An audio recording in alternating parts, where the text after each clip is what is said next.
Assalamualaikum warahmatullahi wabarakatuh. Bertemu kembali bersama kami di Omes Channel, obrolan mahasiswa enjoy dan santai. Nah, kebetulan konten kita kali ini ngebahas terkait organisasi.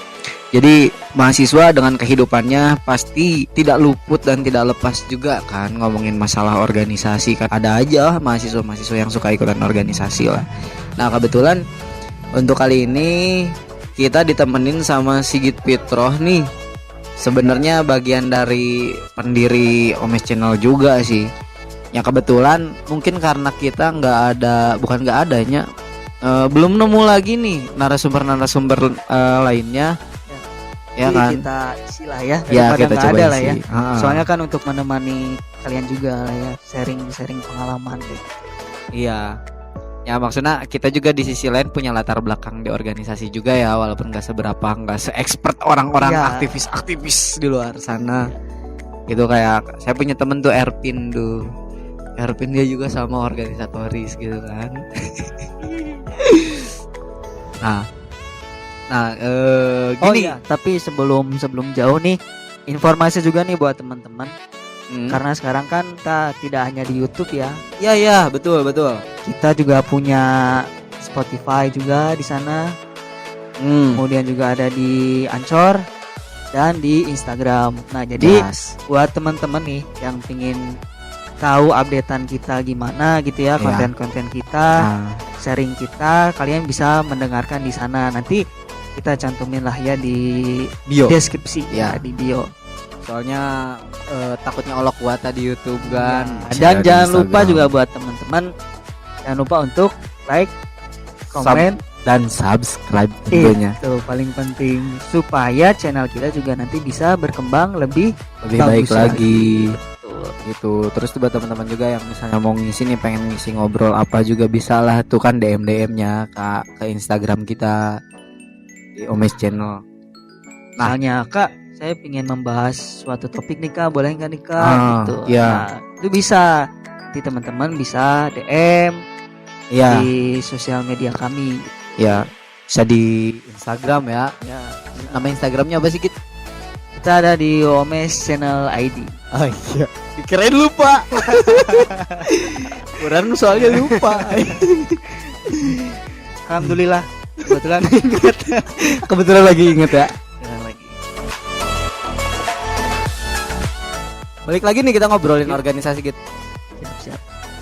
Gininya, mungkin selama ini kita masuk di dunia perkuliahan, di dunia perkuliahan tuh kayak pertama kali masuk dunia perkuliahan, dunia yang baru banget gitu, beda banget dibanding sama waktu SMA, waktu SMK atau waktu pesantren, karena dunia perkuliahan tuh begitu kompleks gitunya.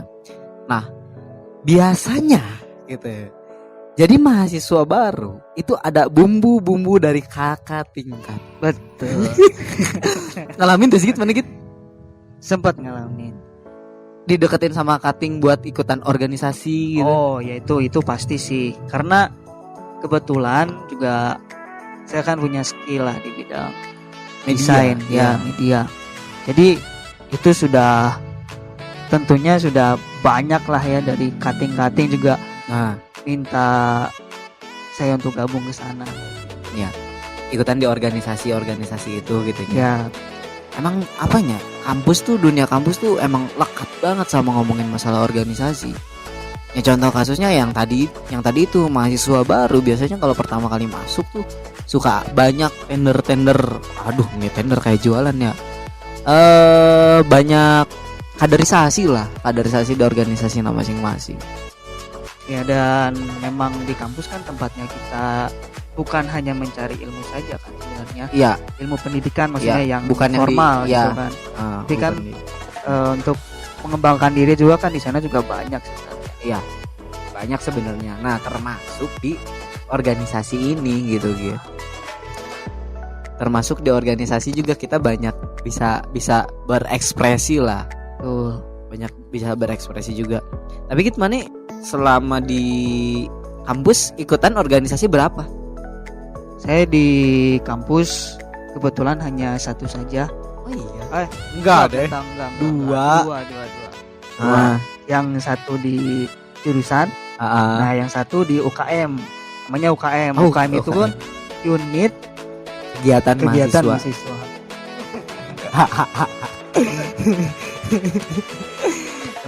Malum lah Ya. kita sudah lama meninggalkan dunia kampus. Saya baru kemarin sih meninggalkan kampus ya, Erwin. Ya pokoknya adalah salah satu UKM lah ya di kampus.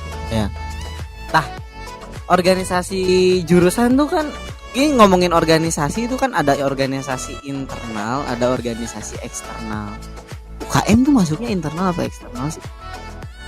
Kayaknya sih eksternal mungkin. Eksternal. Tapi masih di dalam kampus ya. Iya, soalnya masih dibiayain sama kampus Iya. kan. Apa sih? LDM ya? LDM. LDM. Ya. Santai saja. Santai saja. Agak sensitif sebenarnya kalau Iya, ngomongin instansi betul. tuh, tapi nggak apa-apa kalau cuma sekedar sama LDM-nya aja. Ya. Sebenarnya kan misalkan nanti kalau teman-teman nih khususnya maba kalau misalkan masuk kuliah kan nanti juga kalian bakal menemukan lah gitu ya berbagai macam organisasi. Iya. Seperti UKM tuh paling banyak UKM juga ada juga sih ya organisasi Yang di luar lain. UKM ya. Ada internal, ada eksternal kan gitu. Internal mah organisasi yang memang dinaungi sama kampus. Eksternal itu masih unit kegiatan mahasiswa, cuman di luar naungan kampus gitu kan. Tapi Mane sendiri waktu itu akhirnya kan ikutan organisasi ya gitu. Ya. Nah, alasan Mane masuk organisasi kenapa sih akhirnya memilih untuk masuk organisasi? Kalau saya pribadi sih lebih ingin meningkatkan soft skill sih. Soft skill di bidang media. Jadi memang setiap saya masuk organisasi itu kebanyakan memang saya tempatnya di media. Dan Hanya itu juga enggak bukan pilihan saya sih, tapi memang teman-teman saya sudah menempatkan saya di situ. Kayaknya memang dari awal Mane itu kalau masuk organisasi langsung di situ aja, betul. di titik itu aja. Iya. Nah, tapi kalau Siap sendiri gimana nih? Alasannya apa nih? Karena kan Siap kan termasuk orang yang banyak lah ya berkecimpung di dunia organisasi nih. Iya, lumayan. Dan cukup aktif juga kan ya di organisasi Ya, kan. lumayan lah ya. Pernah ngikutin organisasi internal kampus di jurusan. Terus UKM juga pernah ikutan. Di luar juga ada, di luar kampus juga ada pernah ikutan. Tapi mungkin kalau buat orang sendiri ikutan organisasi apa ya? Ya, sebenarnya lebih kayak pengen menemukan menggali apa ya, sesuatu yang ada di dalam diri sendiri, Menggali potensi ya, menggali potensi diri aja. Itu tuh ketemu tuh sebenarnya waktu SMA gitu. Jadi waktu SMA SMP tuh orang udah mulai ikutan organisasi, cuman disimpan di jabatannya tuh yang ya lumayan lah agak tinggi. Kalau sekarang mah bahasanya kemenag gitu lah. Waktu SMP tuh di bagian keagamaan waktu SMP, cuman nggak banyak begitu aktif gitu orang tuh, karena kebingungan juga, masih terlalu kaku, dan SMP masih terlalu dini sih menurut orang ya. buat paham pendewasaan terkait organisasi. Nah, ketemu itu di SMA. Waktu di SMA nggak tahu kenapa orang jadi ada public speaking, bisa public speaking, bener-bener public speakingnya tuh di hadapan orang banyak gitu ta, ngomongin terkait ide, ngomongin terkait pemecahan masalah dan lain sebagainya ya. Nah, terus diulik lagi, masuk ke kampus, dunia kampus, ketemu tuh sama organisasi eksternal dulu justru orang. Oh, eksternal dulu ya. Iya. Inisialnya warnanya tuh biru kuning gitu. Iya, mungkin mahasiswa yang kuliah juga udah tahu lah ya. Iya. Tidak perlu menjelaskan lagi. Itu tuh wah bener-bener pokoknya experience banget sih pas masuk organisasi itu. Ya sebutlah kita inisialnya PMII gitu ya. Sekalian promo kan. Tapi banyak lah yang orang bisa temukan gitu di PMII dan berdampak gitu buat diri orang sendiri. Bahkan sekarang orang malu gitu. Malunya orang berkontribusi atau ngasih apa buat PMI, kan selalu yang ditekanin di PMI itunya. Ketika masuk ke organisasi tersebut, jangan tanyakan apa yang diberikan PMI terhadap diri kamu, tapi tanyakan pada diri kamu apa yang kamu berikan terhadap PMI gitu. Itu stigma itu benar-benar melekat anjay.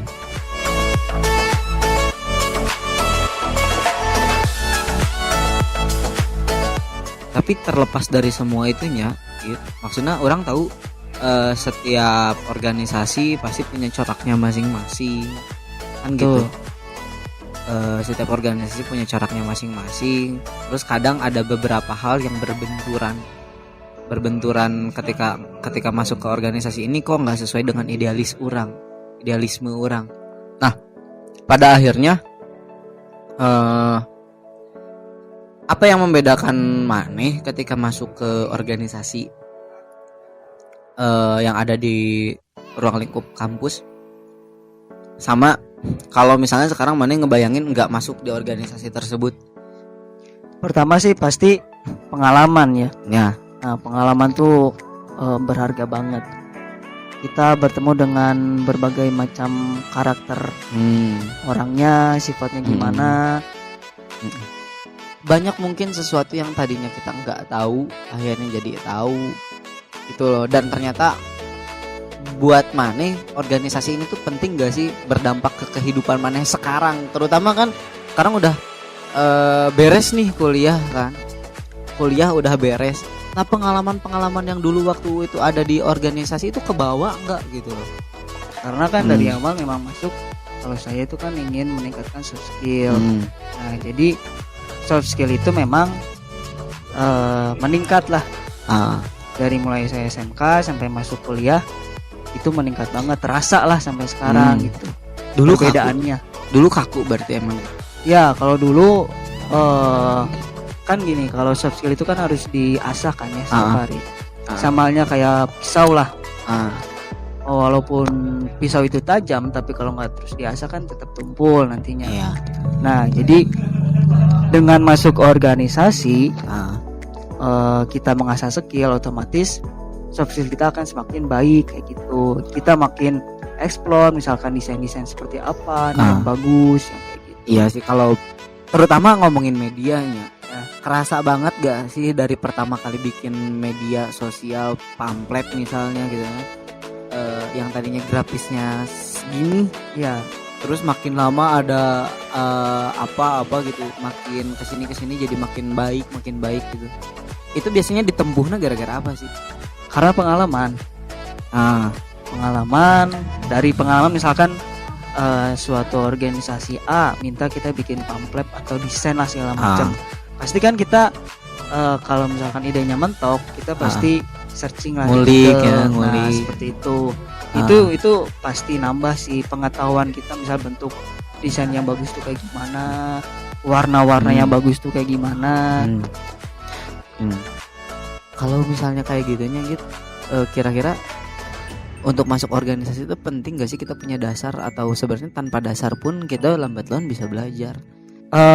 Penting sih punya dasar. Jadi kita tahu misalkan kita masuk ke organisasi A itu untuk apa sih? Seperti itu. Kayak misalkan saya ingin meningkatkan soft skill. Tapi kalau misalkan tidak punya dasar pun juga tidak apa-apa.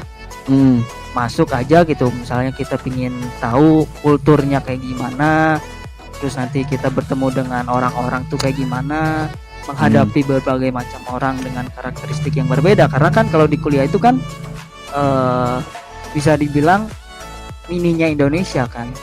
Iya, miniaturnya Indonesia. Jadi berbagai macam sifat orang pasti ada di situ. Iya sih, jadi penting juga buat punya dasar mungkin ya. Ya, itu juga penting. Karena gini sih, orang ngerasa bingung juga kalau misalnya ngelihat orang ketika masuk ke organisasi terus gak punya pondasi dasarnya ke arah mana gitu tuh. Iya. Minimal pondasi itu minimal kita punya niat kayaknya masuk ke bidang ini karena pengen ini. Ya, gitu ya. Selalu harus ada alasan untuk masuk organisasi tuh. Iya, karena memang pengalaman gitu ya, banyak teman-teman juga yang masuk organisasi, mereka tidak tahu apa tujuan mereka masuk. ya mereka hanya istilahnya numpang nama aja. Iya. Nah itu kan Numpang akhirnya jadi menghambat roda organisasian kan. Iya, dan itu juga cukup disayangkan sih sebenarnya kayak gitu. Tidak bisa memanfaatkan peluang lah ya selama kita ada di perkuliahan. Ya, orang punya pertanyaan gitu. Sebenarnya ketika orang masuk organisasi itu niatnya beda-beda, bener gak sih? Bener Kan ya? bener banget. Tipenya tuh beda-beda. Jadi ada yang masuk organisasi karena tadi pengen punya pengalaman, nyari pengalaman. Ada yang udah punya relasi, udah punya soft skill, tapi kayak orientasinya pengen menghasilkan. Ya, Ada dan bisa aja. Menurut maneh sah tuh sih? Misalnya orang nyari duit di organisasi gitu loh. Bingung. Sah tuh. Soalnya posisi orang pernah nemu orang yang emang skill dia punya, relasi dia ada gitu loh. Terus niat jelas, niatnya tuh karena ingin mencari sebuah keuntungan berupa materi di sana. Gitu loh. Tapi merugikan? Enggak dong. Oh, enggak dong. Enggak merugikan dong. Kalau merugikan kayaknya mafia deh itu mah. Ya mungkin nggak apa-apa sih kalau kayak gitu, kalau tidak merugikan. Iya. Gitu. Karena ya kenyataannya mungkin survive organisasi kan salah satunya sama hal-hal yang sifatnya materi. Iya, kalau nggak ada materi susah untuk Iya. bisa berjalan. Iya. Nah, karena apanya? Ini tuh kadang suka jadi tabu loh gitu. Di organisasi itu. Ya. Kayak masuk organisasi, si eta mah nyari duitnya doang. Ya kan maksudnya kan kita nggak pernah tahu apa niat dia kemana, terus kehidupan dia seperti apa. Ya bisa jadi gara-gara masuk organisasi kalau nggak nyari duit di sana dapat duit dari mana lagi? Ya, bener deh sih. bener. Selama menurut orang ya, selama kita masih tetap dalam koridor aturan main di organisasi tersebut, gitu. Iya.